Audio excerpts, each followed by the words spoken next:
right now, Steph, I do this. I'm still producing for the Sackhoff show for the Clips channel, and she just had Mhm. Brendan Wayne on, who essentially really is the Mandalorian.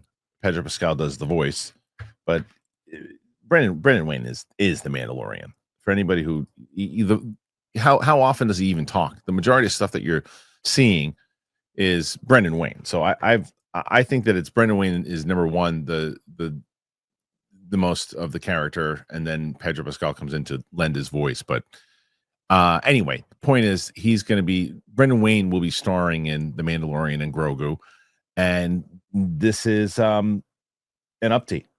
The odds of The Mandalorian season 4 suggest The Mandalorian Grogu's success will dictate not only the future of its leads, but Dave Filoni's Star Wars movie. Josh Wilding says, The Mandalorian season 4 was scheduled to go into production shortly before 2023's Hollywood strikes brought the film and television industry to a halt. Scripts had been written, but the downtime saw Disney decide that Din and Grogu's next adventure should be a feature instead. Given their popularity and season 3's open-ended conclusion, it's not hugely surprising that the House of Mouse is eager to cash in on The Mandalorian success by shifting focus from streaming subscribers to box office revenue. 6 years since The Rise of Skywalker was released, getting Star Wars back into theaters after Kathleen Kennedy essentially turned it into a small screen property has become a priority for Bob Iger. Well, why? Well, Moana 2 was originally a Disney Plus TV series and grossed over $1 billion last year. Lilo and Stitch was similarly destined for streaming, only to break box office records over Memorial Day weekend. Starting with two hugely popular characters is a wise move, but as of now, we don't know what the future holds in store for both beyond the Mandalorian and Grogu movie coming to theaters in 2026. A new rumor doubles down on the streaming adventures being over. Daniel Rickman says, there won't be a season 4 of The Mandalorian. If the movie succeeds, a sequel will be made. However, if it flops, it will serve as the final chapter for Mando and could also put Dave Filoni's movie at risk. Ahsoka season 2 is in production, and the expectation is that this era of storytelling will conclude with Filoni's planned movie. Much was once said about that setting for the stage for the sequel trilogy by explaining how Supreme Leader Snoke and the First Order gained power. Instead, it appears Filoni is forging his own path with a story about Grand Admiral Thrawn and the Mortis gods. Lucasfilm plans for the Star Wars franchise remain unclear. In fact, it's hard to say whether there is one. Filoni is responsible for creating a cohesive narrative. It's played out at a glacial pace with no obvious end in sight. At Celebration, Favreau largely dodged questions about The Mandalorian Season 4. He said, right now I'm focused on the feature because we still have another year of the story. You discover so much as you edit, film, and put it together with visual effects. Right now, we're really locked in on the big screen story that's coming. A lot of people know these characters. I haven't seen the show, so it's just that there are people who saw the show and people who don't know the characters. There's a big range. We want to reward people who've been there since the beginning, but also invite new audiences in. Starring, that's unfair. They say it's starring Pedro Pascal. He's probably in it for 6 seconds. They should give Brandon Wayne a credit here. Sigourney Weaver, Jeremy Allen White, Johnny Coyne, Brendan Wayne, and yeah, Pedro Pascal's in it for like a second. Anyway, so coming out in May 2022. Sorry, May 22, 2026. Yeah, I mean, I think this is pretty much a given, right? Stuff that we know that this doesn't do well. Clearly, they're gonna have to redesign things. It's like I'm on two minds in this thing. It's like I really like Favreau a lot. Really like what he brings to the table, and I like him as a director. I like his senses and his storytelling and all that, and I want to see it succeed. The other part of me is like, maybe they almost need to learn a lesson to stop playing in the same freaking sandbox and try new things and move over and do other things. And maybe I don't know if I want to see a Filoni movie anymore. I don't know if I want to see another season of Mandalorian. It's like it's just not. That's that narrative that Filoni has put. It's not interesting to people anymore. Some people, I shouldn't say it, not everybody, but some people. I'm always excited to talk about trade coffee. Coffee's not just a drink. Honestly, it's like a ritual. It's a lifeline. It's the bridge between when you're half asleep and you're ready to just conquer the day. I know it is for me. And if it is that essential, why do you want to settle for anything less than extraordinary? That's where trade comes in.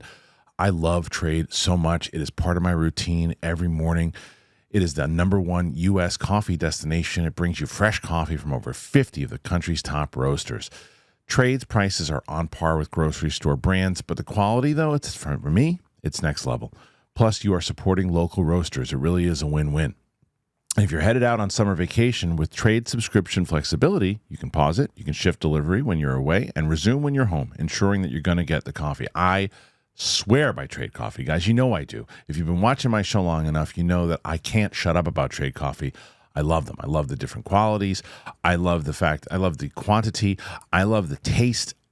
I love the smell of it. I love Trade Coffee. Right now, Trade is exclusively offering our listeners 50% off your 1-month trial at drinktrade.com/Kristian. That is a deal. That is drinktrade, TRADE.com/Kristian. Get 50% off for your 1-month trial. Drinktrade.com/Kristian.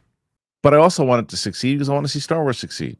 I want to see what happens with the movie. I want to see Sigourney Weaver being in her first Star Wars movie and it hits. I hope that they bring back that kind of magic.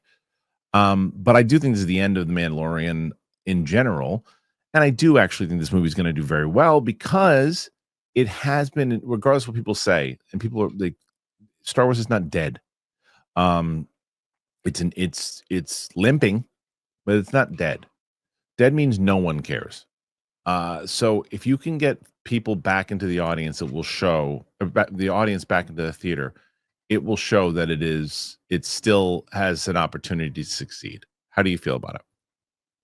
Yeah, I feel similarly in the sense that I want it to succeed. I think it will succeed. I think that it's gonna I do think it has potential to be a really fun movie in terms of, like, groundbreaking Star Wars. It's, in its position in terms of, like, it's revolving around the world that they already created in the seasons that came before it. Mm. So, I think it will be good, and I'm excited to see it, but what I'm really curious about, like, is what happens next. Going off that, because I don't necessarily feel like Mandalorian and Grogu should dictate the direction of where they're going with the new material because it's already been with the older stuff, and I think it's just kind of capping it off, and Ahsoka season 2 flies into it, so I am curious, but I kind of think it's gonna be similar to season 1, and then but I wanna see what the decision is after that, like, Yeah. what comes after that, and I guess so I don't know how important it is to see the reaction of Mandalorian and Grogu. Well, I mean, I think it is. You're saying you don't think it's important to see how people respond to it. No, I think it's important, obviously, but I don't think it's necessarily a good meter for what the future interest will be like or what they should be What? story wise focusing on. Well, it does if you're going to go down the Dave Filoni route, where if you're going to give him that movie plus Ahsoka and all that, then you could say, well, look, people just didn't go and support it. They don't really care as much. But if they really show up to Mhm. support it, you're going to be like, okay, well, they want to see more. So we'll greenlight a sequel and we'll greenlight more. Let's see how Ahsoka season 2 does. And then yeah, let's see how this, and if people really care and they end Ahsoka season 2 strong and Mandalorian and Grogu does well and they want to see how this all wraps up, then yeah, let's keep going. People, there's an interest for it.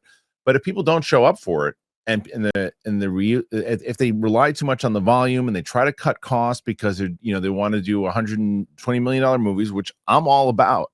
I'm all about doing small budgets, but you also can't sacrifice the look of it and make me feel like I'm watching, just I know that it's not real. If you make me feel that it's not real, in my head, I'm going to go, this isn't real. You got to have suspension of disbelief sometimes, Mhm. but you also Yeah. want to feel like you're actually. It's that classic first shot, 1977. The reason why everyone fell in love with that movie. When that spaceship comes over, you believe you're watching a spaceship in space. And who cares? Yeah, it's making noise. Who gives a shit? It's like I feel that's real. And if you have too much of that, the volume, you're going to lose people in the same way that I think like, and as I've said, I know that I've been very critical of Filoni over the last like year or two. There are many episodes of Mandalorian season 1 and 2 that he's directed that I thought were excellent, by the way. Excellent. And I don't know if he wrote those. I don't think he's a good writer. I think he's a good storyteller. I don't think he's a good writer. And I think it is a bad decision for to have him write the entire season of Ahsoka season 2 again, and then followed up by him writing a full feature film, which he's never done ever. That could be a colossal error. I don't know. Yeah, I'm it's so crazy. I feel like it should be studied how quickly tides in the fandom turned on Filoni, because I feel like we talk about this all the time. There was so many years where people were like, give him the reins to basically everything. And it was just because the Clone Wars was so great and Rebels was great. And then it just hasn't worked as much as his animated work has, and that it's not bad, it just is not moving Star Wars forward in a direction that I feel like will keep Right. me as a loyal fan. In the same way that I feel like when I'm watching Andor, I'm like, "Oh, I'm, like, gonna go back and watch all the movies. I'm a Star Wars girl, I forgot that." It's Right. like, "Oh, these are fun," but it's not like it's not the same, it's not No, you're not. moving me The forward investment. with the yeah. It's a different type of investment. And what I think though is I don't think he gets that. I think he thinks that he's still like, because he shows up at Star Wars Celebration and people are screaming and yelling and cosplaying as characters he created. He thinks that it's all that. There's so many fans. That's one group, and there's a reason why it's not working. He is too bubbled up into this one thing, and that's why I think maybe they do need that kind of reality check to where Iger goes, "No, you're not doing your movie," and he goes, "Oh, I guess I'm not doing my movie anymore." And it's because this is another reason why I think they're also going to pay attention to this too. This movie, this is another thing that I'm surprised wasn't mentioned in the article. I also think that whether or not he gets the keys to the castle is also part of the success of Mandalorian and Grogu, because Mm. if it's the same thing, if it's his, I know that he doesn't have as much to do with it as much as Favreau does, but the point is, it's his story, it's his narrative, it's the world he's playing in. So if it does $1 billion and they go Dave, go, and then you know what? There's $1 billion. Now go do this and do that and do, make the same freaking animation style you've been doing for a million times over because people want to see it. And if that's the case, because I just saw someone in the, did you watch Star Wars Underworld? No. Bored to tears. I watched one Oh, I episode, bored to tears, turned it off, said, not going back. Same stuff I've seen a million times over. It's the same story. Saj Ventress is predictable. This, here comes Cad Bane doing it. Same thing. Bailed after one episode. I'm like, yeah, it's just, I can tell you everything that's about to happen in this. I'm done with his universe. It's like, we don't want Dave Filoni Star Wars. We want Star Wars in general. We want new takes. That's what I think Tony Gilroy did so well. He didn't give you Tony Gilroy Star Wars. He gave you Star Wars, but he gave you a different twist in it and different things and layered it. And that's the type of Star Wars. We don't need we don't need Tony Gilroy, but we need that kind of mindset to make these things.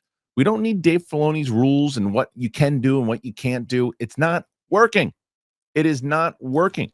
So Dave Filoni needs to step aside and go back to animation. That's my take on it. But makes $1 billion. That is not going to happen. Anyway, what do you guys think about it? Put your thoughts in there.